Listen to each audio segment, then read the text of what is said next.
నమస్తే యువిఎం టీవీకి స్వాగతం. వార్తల్లోని వివరాలకు వెళ్తే అనంతపురం జిల్లాలో డాక్టర్లు నర్సులు ధర్నా. కలకత్తా లేడీ డాక్టర్ పై అత్యాచారం చేసి హత్య చేసిన ఘటనపై అనంతపురం ప్రభుత్వ వైద్య కళాశాల ముందు జూనియర్ డాక్టర్లు, సీనియర్ డాక్టర్లు, నర్సులు పెద్ద ఎత్తున ధర్నా నిర్వహించారు.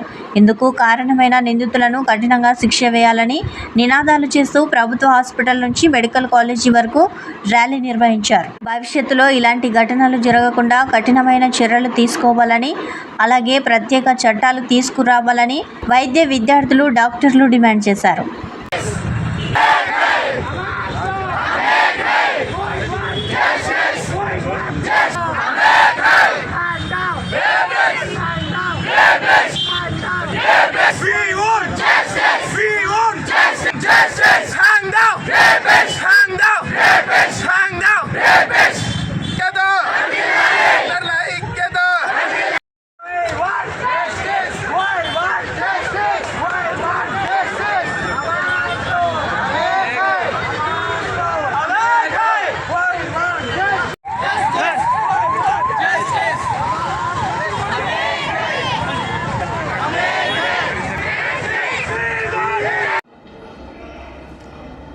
పశ్చిమ బెంగాల్ కోల్కతాలో ఒక అమానుష చర్య జరిగింది.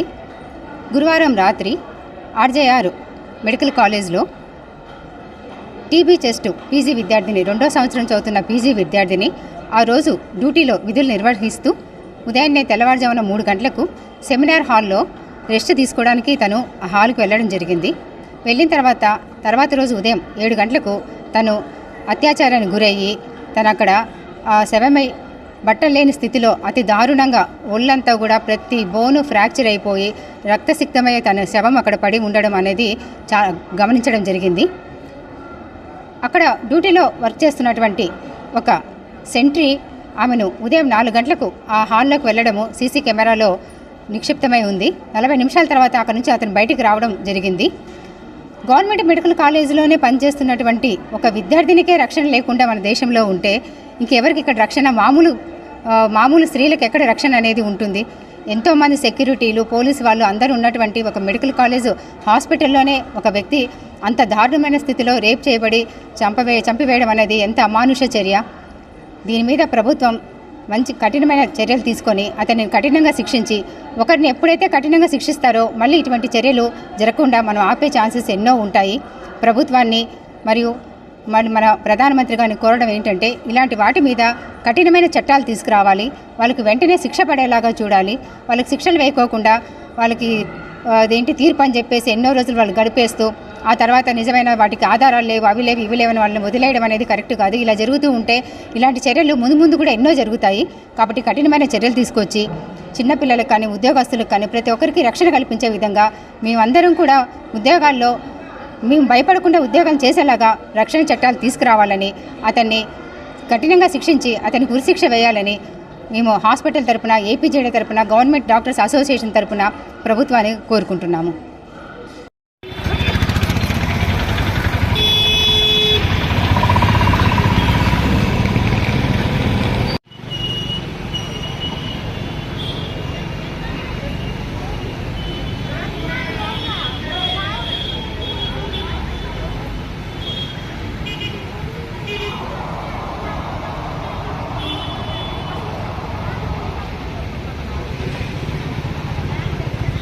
Before it was not like that. Now it is like that. So we also need to change accordingly.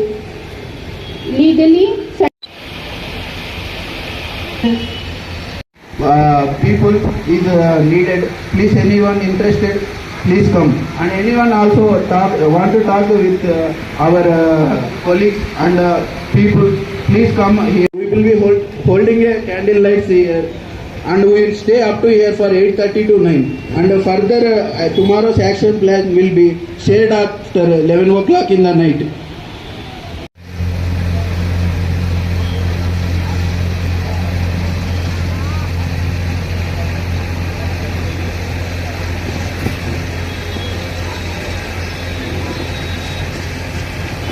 పశ్చిమ బెంగాల్లో జూనియర్ వైద్యురాలి హత్యను ఖండిస్తూ federation of resident doctors association ఆధ్వర్యంలో మంచిర్యాల ప్రభుత్వ ఏరియా హాస్పిటల్లో వైద్యులు నిరసన వ్యక్తం చేశారు. అసోసియేషన్ సభ్యులు మాట్లాడుతూ నిస్వార్థంగా ప్రజలకు వైద్య సేవలు అందిస్తున్న డాక్టర్లపై దాడులకు పాల్పడడం సరికాదని అన్నారు. కేంద్ర రాష్ట్ర ప్రభుత్వాలు దేశంలో వైద్యులకు రక్షణ కల్పించాలని డిమాండ్ చేశారు.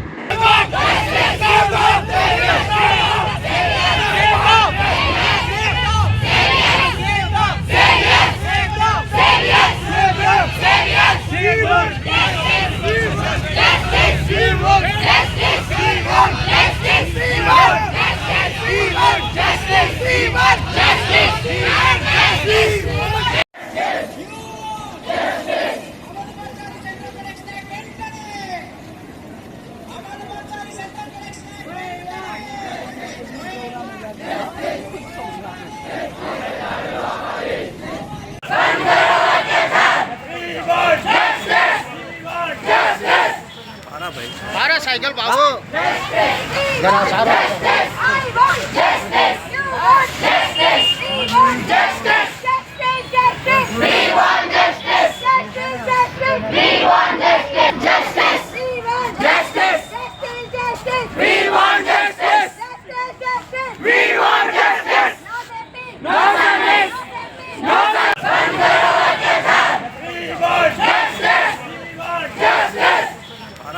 मारा साइकिल बाबू जरा सारा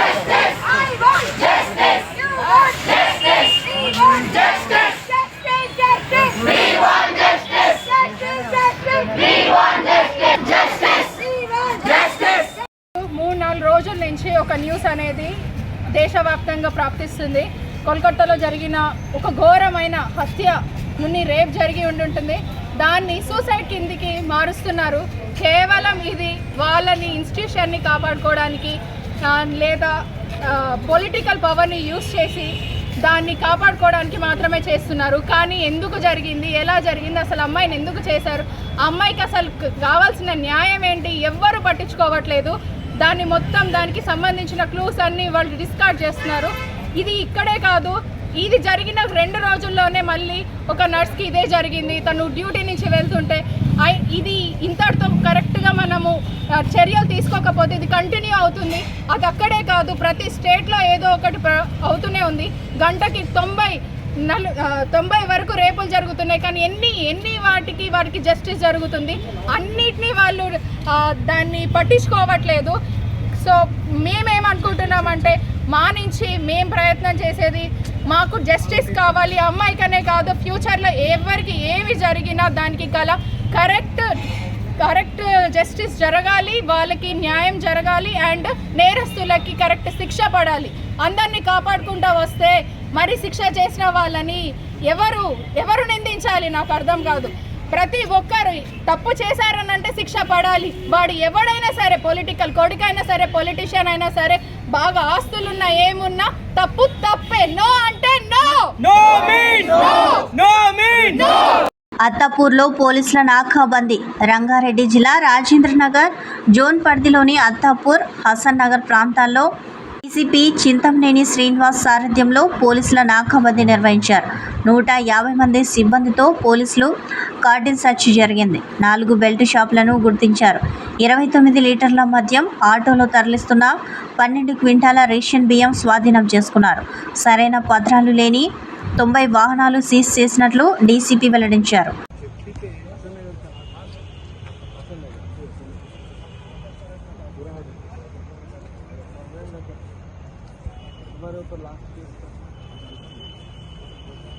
याद कर रहे भाई? अच्छा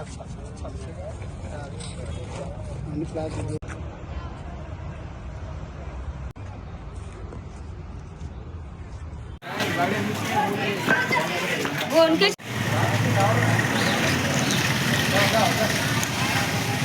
ఈరోజు రాజేంద్ర నగర్ జోన్లో అత్తాపూర్ పిఎస్ లిమిట్స్లో హసన్ నగర్ ఏరియాలో కార్డన్ సెర్చ్, తర్వాత నాకాబందీ, సర్ప్రైజ్ సెలెక్టెడ్ ప్లేసెస్ మీద సర్ప్రైజ్ చెక్ చేయడం జరిగింది.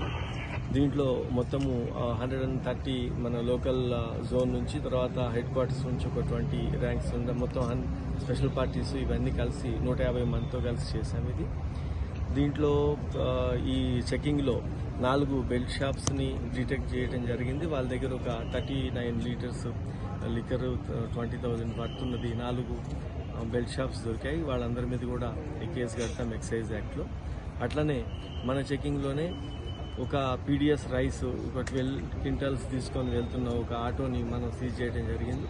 దాని మీద కూడా ఎసెన్షియల్ కమోడిటీ యాక్ట్స్లో కేసు కడతాము.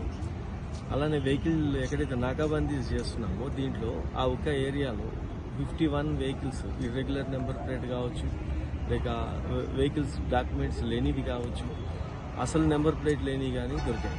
దీంట్లో 17 వెహికల్స్ టోటల్గా నెంబర్ లేకపోవటం కానీ లేకపోతే సగం నెంబర్ వాళ్ళు తీసేయటం కానీ జరిగింది.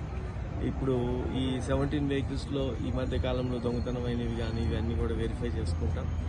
వీళ్ళందరి మీద కూడా ఇర్రెగ్యులర్ నెంబర్ ప్లేట్ వాళ్ళు ఉన్నట్టు మీద బగర్ నెంబర్ ప్లేట్ లేకుండా ఉన్న వాళ్ళ మీద యాక్షన్ తీసుకోవడం జరుగుతుంది. అట్లానే హసన్నార్ ఏరియాలో 15 రౌడీ షీటర్స్ ఉన్నారు. అందరినీ కూడా సర్ప్రైజ్గా చెక్ చేయటం, వాళ్ళ ఇల్లు సెర్చ్ చేయడం జరిగింది. దీంట్లో అనుమానాస్పద ఏమీ లేదు. అంటే ఈరోజు చేసిన దాంతో పబ్లిక్లో ముఖ్యంగా ఆ కాలనీ వాళ్ళు కొంతమంది వచ్చి ఇది అప్పుడప్పుడు చేస్తుంటే మా దగ్గరికి కొత్త వాళ్ళు రారు, లేకపోతే మా ఏదైతే నెంబర్ లేని తిరగకుండా ఉంటాయి, సో మా వాళ్ళు కూడా పోవు అనే ఉద్దేశంతో 3-4 చోట్ల పబ్లికే మళ్ళా రండి మంత్లీ ఒకసారి ఇది చేస్తే బాగుంటుందని అడగటం జరిగింది. హ్యాపీగా ఉంది. స్టాఫ్ అందరూ పార్టిసిపేట్ అయినారు. పబ్లిక్ పార్టిసిపేషన్ కూడా ఉంది. Thank you. ఎంతమంది ఉన్నారు సార్ మొత్తం? పోలీస్ చైన్ స్నాచర్ కు దేహశుద్ధి చేసిన స్థానికులు. సూర్యాపేట జిల్లా కేంద్రంలో చైన్ స్నాచింగ్ కు పాల్పడిన వ్యక్తిని స్థానికులు రెడ్ హ్యాండెడ్ గా పట్టుకుని దేహశుద్ధి చేశారు. స్థానిక నలంద జూనియర్ కళాశాల సమీపంలో నడుచుకుంటూ వెళ్తున్న ఓ మహిళ మెడలో నుంచి 2.5 తులాల బంగారం గొలుసును బైక్ మీద వచ్చిన అపరిచితుడు చైన్ స్నాచింగ్ చేసి పరారయ్యాడు. దీంతో వెంటనే చేరుకున్న మహిళ గట్టిగా కేకలు వేయడంతో కొందరు యువకులు వెంబడించి పట్టుకున్నారు. వెంటనే పోలీసులకు ఫోన్ చేసి స్నేహించాల్సిన విషయాన్ని తెలియజేశారు. ఇక స్థానికులంతా సదరు యువకులను షబాస్ అని మెచ్చుకున్నారు.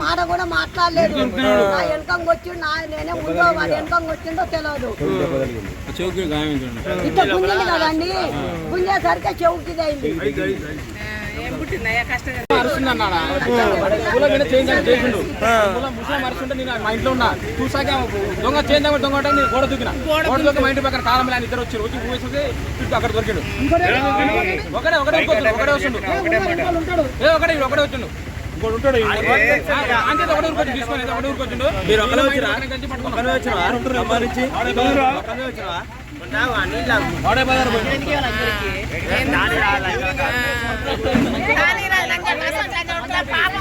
అరే ఇన్వెంట్కి వచ్చినారు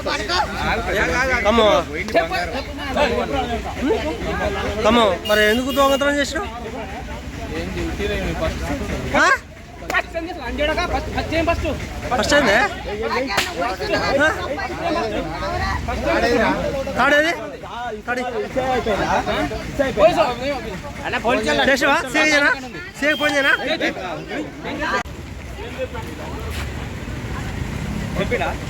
ఇచ్చిండు పుస్తకాలు ఇచ్చిండు.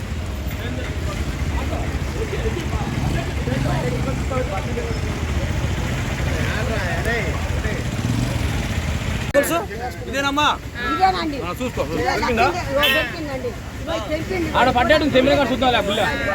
రాయచోటి పట్టణం కొత్తపేటలో దారుణం. తన నివాసంలోనే తన 2 పిల్లలతో కలిసి పెట్రోల్ పోసుకొని నిప్పంటించుకున్న రమ అనే వివాహిత. మంటల్లో కాలిపోయి చనిపోయిన రమ తన 2 పిల్లలు మను, మన్విత. కొత్తపేటలోని తోగట వీధిలో ఈ ఘటన చోటు చేసుకుంది. జీవనోపాధి కోసం 3 ఏళ్ల క్రితం కువైట్కి వెళ్లిన భర్త రాజా రమ కొత్తపేటలోని ఓ వ్యక్తితో వివాహేతర సంబంధం పెట్టుకుంది. అతని భార్య రాత్రి 10 గంటల సమయంలో రమ ఇంటికి వెళ్లి దాదాపు 5 గంటల సేపు రమతో గొడవ పడింది. అవమానం భరించలేక తెల్లవారుజామున తన పిల్లలతో పాటు పెట్రోల్ పోసుకొని నిప్పంటించుకున్న రమ.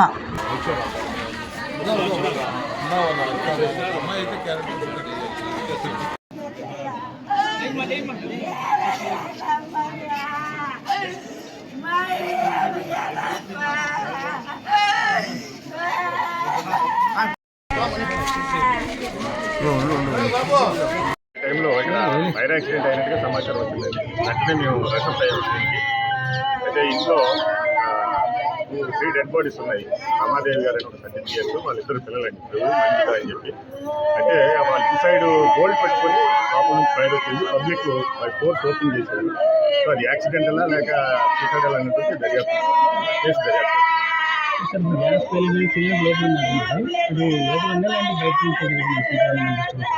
లేదండి, ఇంకా దర్యాప్తు చేయాలి. లోపల ఉన్నట్టుగానే వోల్టెడ్ ఫ్రమ్ ఇన్సైడ్ కాబట్టి అన్ని యాంగిల్స్ నుంచి మేము దర్యాప్తు చేస్తాం. ఇప్పటికే వచ్చాం, అన్ని న్యూస్ టీము అన్నింటినీ రప్పిస్తామని అన్ని కోణాల నుంచి దర్యాప్తు వైట్లో ఉంటున్నారు. ఏదో ప్రాథమికంగా వాళ్ళు చెప్పిన సమాచారం బట్టి అబ్బాయి కొంచెం అమ్మాయిని అనుమానించుకుంటాడని చెప్పి వాళ్ళ రిలేటివ్స్ చెప్తున్నారు. సో కంప్లైంట్ ఇంకా రావాలని తీసుకొని దర్యాప్తు. రాయచోటి టౌన్లో కొత్తపేట తొగట వీధిలో టైలరింగ్ చేసుకున్న రమాదేవి ఇంట్లో గ్యాస్ లీక్ అయ్యి రమాదేవి మరియు కొడుకు ప్రభు 9 సంవత్సరాలు, కూతురు మన్విత 7 సంవత్సరాలు వయసు గల వాళ్ళు వాళ్ళ రూమ్లో చనిపోయి ఉండడం జరిగింది. దాన్ని పక్క వీధిలో వాళ్ళు 6:45 ఆ మధ్యలో పొగలు వస్తా అంటే వచ్చేసి డోర్ ఓపెన్ చేసి చూస్తే గ్యాస్ లీక్ వల్ల చనిపోయినారని చెప్తున్నారు. మేము విచారించి ఇది ఎట్లా జరిగింది, నేరము గ్యాస్ లీక్ వల్ల జరిగిందా లేదా సూసైడా ఎలా జరిగిందని చెప్పి దర్యాప్తులో నిజానిజాలు బయట. ఇంట్లో వాళ్ళు ముగ్గురు నిన్నారా, ఇంకెవరు సార్? ముగ్గురే. వాళ్ళ భర్త కోయిట్లో ఉంటాడు, లేడు. రమాదేవి ఏమో రెగ్యులర్గా చర్చికి వెళ్తుందంట. చర్చి ఫాదర్ను కూడా విచారించడం జరిగింది. అమ్మాయి పైన ఎటువంటి ఇది లేదు. దర్యాప్తు చేసి దర్యాప్తులో ఎలా జరిగింది ఇది అనేది తెలుసుకుంటాం.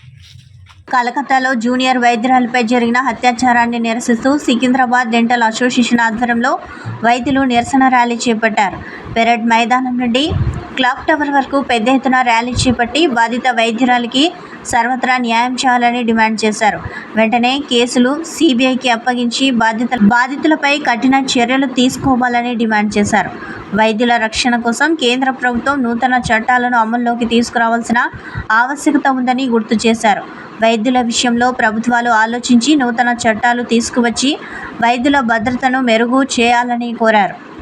ఈ కార్యక్రమంలో సికింద్రాబాద్ డెంటిస్ట్ అసోసియేషన్ అధ్యక్షుడు అబేద్ అలీ, సెక్రటరీ సుబాన్, పవన్, దినేష్ తదితరులు పాల్గొన్నారు.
I strongly condemn this.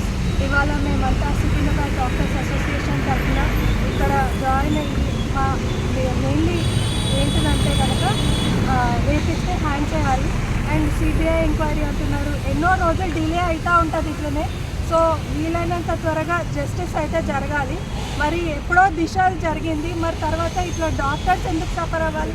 డ్యూటీలో ఉన్న డాక్టర్స్ ఎందుకు సఫర్ అవ్వాలి? అసలు సేఫ్టీ లేదు, సెక్యూరిటీ లేదు, ఒక రూల్స్ లేవు, ఒక రెస్ట్రిక్షన్స్ లేవు. ఎవరో వచ్చి డ్యూటీ చేస్తున్న డాక్టర్స్ మీద అంత హాస్పిటల్లో అఘాయిత్యం జరుగుతుంటే అసలు అక్కడ స్టాఫ్ ఏమైండ్రు, మళ్ళీ కెమెరాస్ ఏమైనాయి, అసలు ఏం జరుగుతుంది? జరిగిన తర్వాత ఎన్ని రోజులు ఊరుకోవాలి? Justice delay is justice denied. వీలైనంత త్వరగా రేపిస్ట్ని హ్యాంగ్ చేయాలి.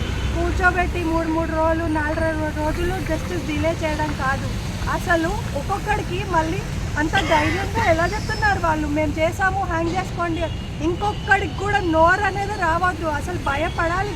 అట్లా ఉండాలి మన సమాజం. ఎంతోమంది త్యాగాలు చేస్తే వచ్చిన స్వతంత్ర భారతదేశంలో ఇవాళ ఇలా జరగడం, ఇన్ని రోజుల తర్వాత దిశకి ఎలా ఎన్కౌంటర్ చేశారో ఇట్లాగే ఎన్కౌంటర్ కూడా చేయాలి, రేపిస్తే హ్యాంగ్ చేయాలి, అందరికీ అమ్మాయికైతే జస్టిస్ జరగాలి.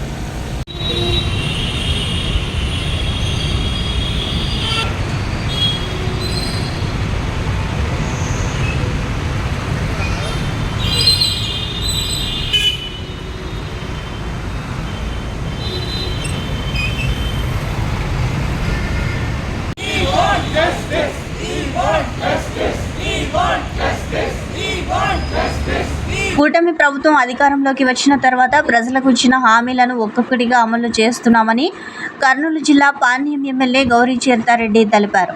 పాణ్యం నియోజకవర్గంలోని అన్నా క్యాంటీన్లను ఎమ్మెల్యే పరిశీలించారు. త్వరలో ప్రారంభం కానున్న అన్నా క్యాంటీన్లను బిల్డింగ్లను అధికారులతో కలిసి పరిశీలించారు. గత ప్రభుత్వంలో ప్రజలకు ఉపాధి లేక కడుపు నిండా అన్నం తినే పరిస్థితి లేకుండా పోయిందని అన్నారు. కూటమి ప్రభుత్వం వచ్చిన తర్వాత ముఖ్యమంత్రి నారా చంద్రబాబు నాయుడు ప్రజలకు నాణ్యమైన ఆహారం కేవలం 5 రూపాయలకే అందివ్వాలని అన్నా క్యాంటీన్లను ప్రారంభించడం హర్షించదగ్గ విషయమని అన్నారు.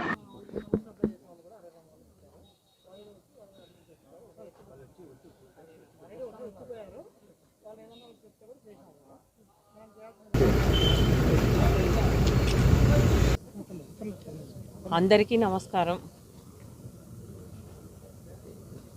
నారా చంద్రబాబు నాయుడు గారు ఎన్నికల్లో మేనిఫెస్టో అధికారంలోకి వస్తే అన్నా క్యాంటీన్లు ఓపెన్ చేస్తామని చెప్పి అప్పుడే చెప్పడం జరిగింది.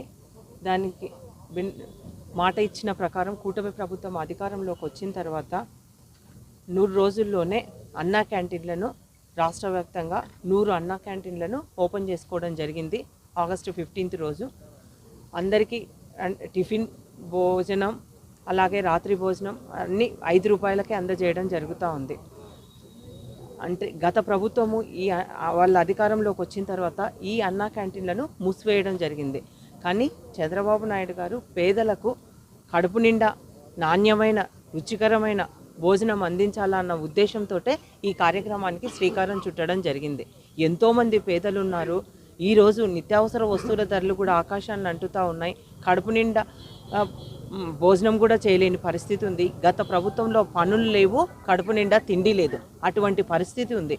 కానీ ఈ కూటమి ప్రభుత్వం అధికారంలోకి వచ్చిన వెంటనే చంద్రబాబు నాయుడు గారు ఈ అన్నా క్యాంటీన్లను ఓపెన్ చేయడం జరిగింది 15వ తేదీ. అలాగే మిగతా చోట 99 చోట్ల 16వ తేదీ అన్నా క్యాంటీన్లను ఓపెన్ చేయడం జరిగింది.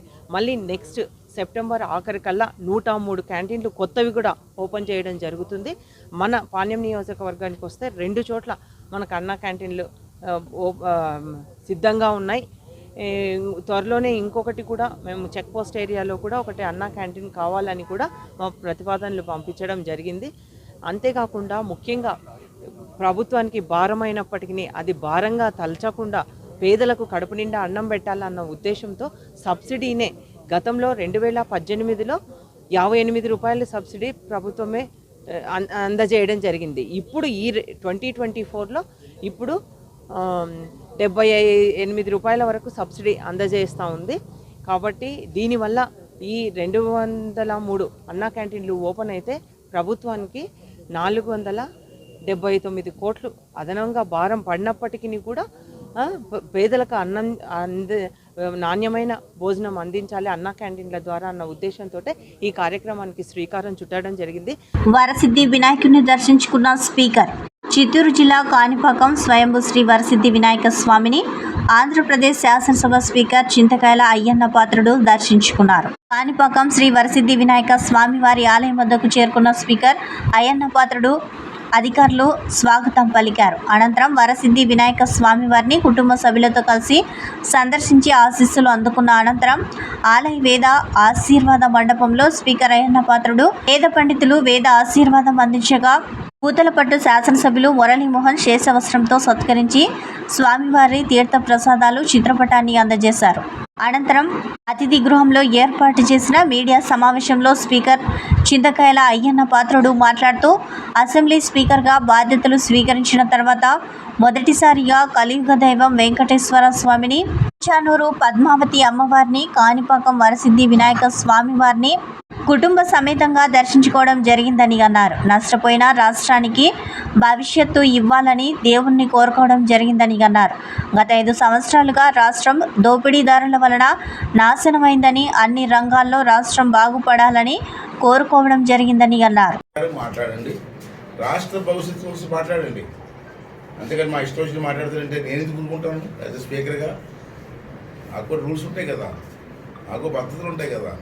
అంటే ఎవరు కూడా దీంట్లో అనుమానం పడవలసిన లేదు. ఏ పార్టీ వాళ్ళని సరే రావచ్చు, అసెంబ్లీలో కూర్చొని మాట్లాడవచ్చు.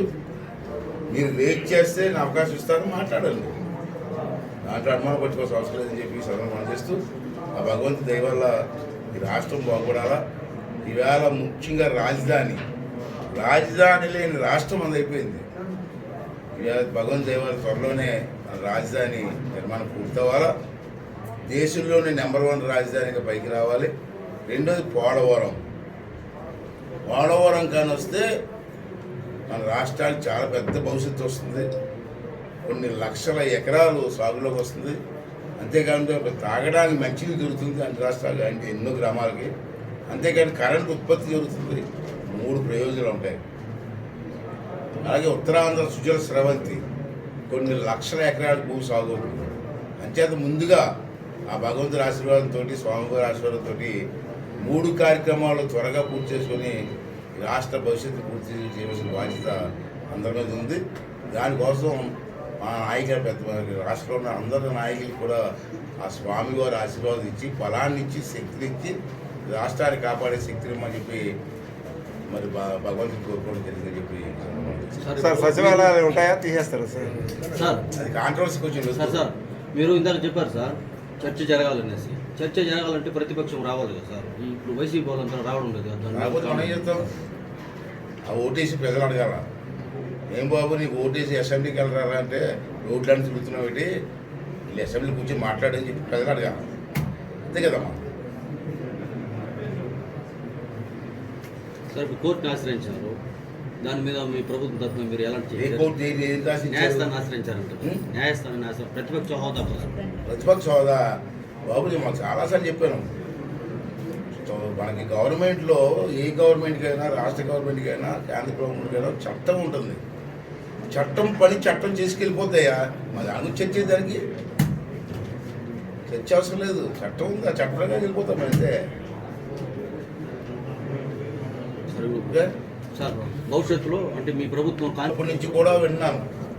నేను ఇంటర్మీడియట్ చదువుకున్నప్పటి నుంచి కూడా దీని గురించి వింటూనే ఉంటాం మేము. నేను కూడా మామూలుగా చాలా 10 సార్లు వచ్చాను నేను టేబుల్కి. అప్పుడు నేను ఎవరో తెలియదు కాబట్టి తిరిగిపోవచ్చు, కానీ చాలా నేను ఎమ్మెల్యేగా ఉన్నప్పుడు, మంత్రిగా ఉన్నప్పుడు వచ్చాను. జానీ మాస్టర్కు జాతీయ ఉత్తమ కొరియోగ్రఫీగా అవార్డు రావడంతో కర్నూలులో జనసేన నాయకులు సంబరాలు చేసుకున్నారు. కర్నూలు జనసేన ఇన్ఛార్జ్ హర్షద్ ఆధ్వర్యంలో జానీ మాస్టర్కు కృతజ్ఞతలు తెలుపుతూ కార్యక్రమం నిర్వహించారు. జానీ మాస్టర్ ఉప ముఖ్యమంత్రి పవన్ కళ్యాణ్కు వీరాభిమాని కావడంతో జనసేన ఆధ్వర్యంలో వేడుకలు చేసినట్లు వారు తెలిపారు. జానీ మాస్టర్ భవిష్యత్తులో మరిన్ని ఉత్తమ అవార్డులు అందుకోవాలని జన సైనికులు కోరుకున్నారు.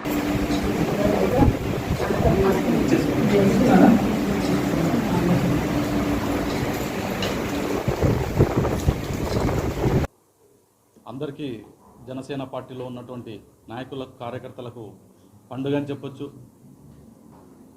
జానీ మాస్టర్ గారు ఒక జాతీయ స్థాయిలో ఉత్తమ కోరియోగ్రాఫర్గా తమిళ సినిమాకు ఆయన అవార్డు తీసుకోవడం అన్నది మనకందరికీ ఆనందం కలిగించింది.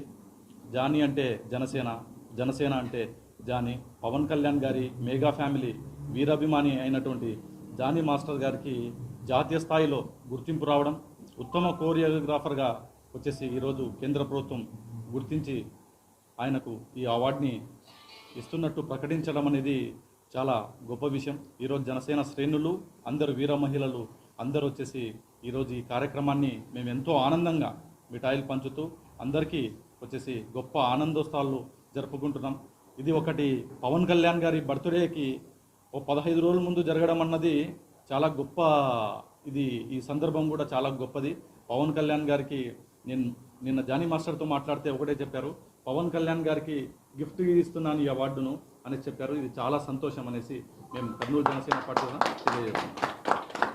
అందరికీ తెలుసు ఆయన డ్యాన్స్ కొరియోగ్రాఫర్గా, డి షోకి జడ్జిగా ప్రతి ఒక్క మిడిల్ క్లాసు మధ్యతరగతి ఒక సినిమా అభిమానులకే కాదు జనసేన వీరాభిమానులకు కూడా జానీ మాస్టర్ గురించి తెలుసు. ఆయనకి తమిళ్ సినిమాకు జాతీయ ఉత్తమ అవార్డు అనేది రావడము చాలా సంతోషకరంగా ఉందండి. ఈ సెలబ్రేషన్ని మేము కర్నూలు జనసేన పార్టీ ఆఫీస్లో వీర మహిళలందరము జరుపుకుంటున్నాము. ఇలాంటి అవార్డులు జానీ మాస్టర్ గారు ఎన్నో గెలుచుకోవాలని చెప్పేసి మనస్ఫూర్తిగా కోరుకుంటున్నాం.